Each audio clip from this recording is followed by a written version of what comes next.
Улаанбаатар хотыг хөгжүүлэх 24 мегатөслийн хүрээнд ТЭЦ-5 дулааны цахилгаан станцыг барих ажил эхэлсэн.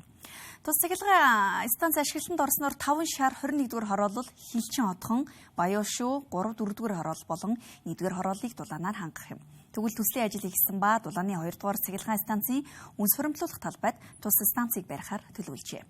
Өнөөдрийн байдлаар 2-р цахилгаан станцаас гарсан 1 сая куб үнсийг цэвэрлэх бэлтгэл ажлууд хийгдэж байна.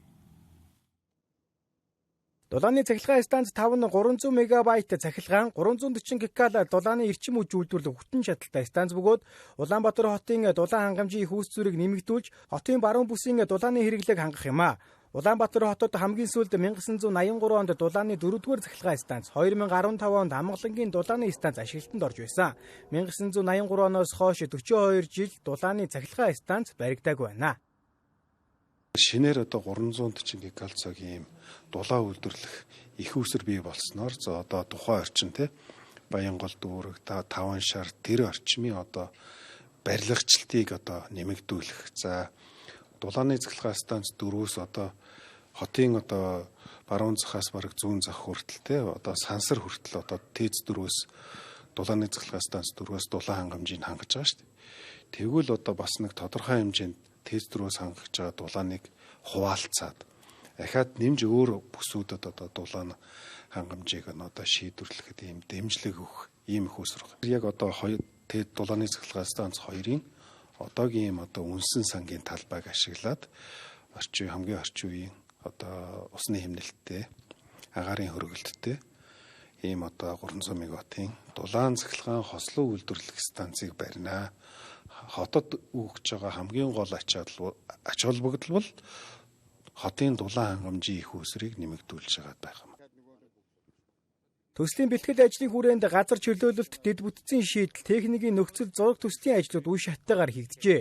Мөн төслийн талбайд геологийн судалгааны өрөмдлөгийн ажлууд хийгдэж дууссан бөгөөд станцын үндсэн тоног төхөөрөмжийн захиалгууд хийгдээд байгаа юм а.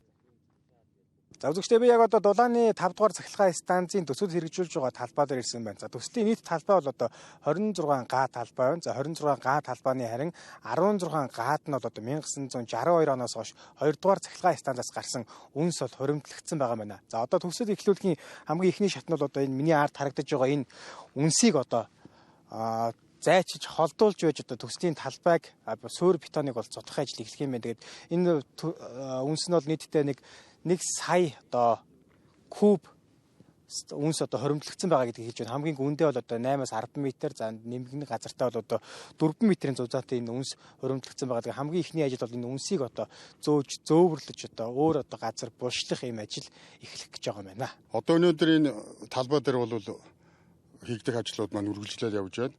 Гол нь энэ талбай бэлтгэх ёстой. Энд 1 сая орчим куб метр үнс байгаа. Энэнийг буулгах зөөн. Энийг мөрөнгөн даваанаас цаанаа авч буулгасан.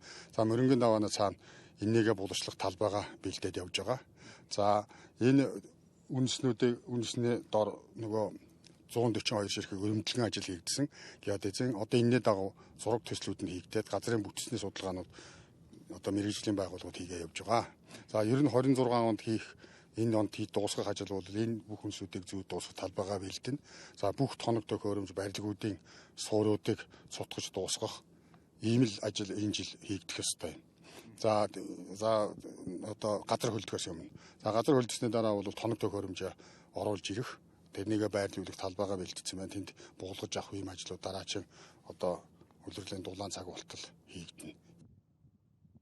Дулааны 5 дугаар цахилгаан станцын барилгын ажлыг 2 дугаар цахилгаан станцаас гарсан үнсийг хуримтлуулдаг талбайд барихаар төлөвлөжээ. Тус талбайд 1962 оноос хойш үнс хуримтлуулсан бөгөөд уг үнсийг зөөвөрлөн тээвэрлэж, өөр байршилд байгаль орчинд хор хөнөөлгүй байдлаар булшлах ажлыг хийхээр төлөвлөжээ. Түүнчлэн станцын барилгын суурин ажлыг энэ ондоо багтаан дуусгахаар, харин 2028 онд бүрэн ашиглалтанд оруулахаар төлөвлөсөн байна.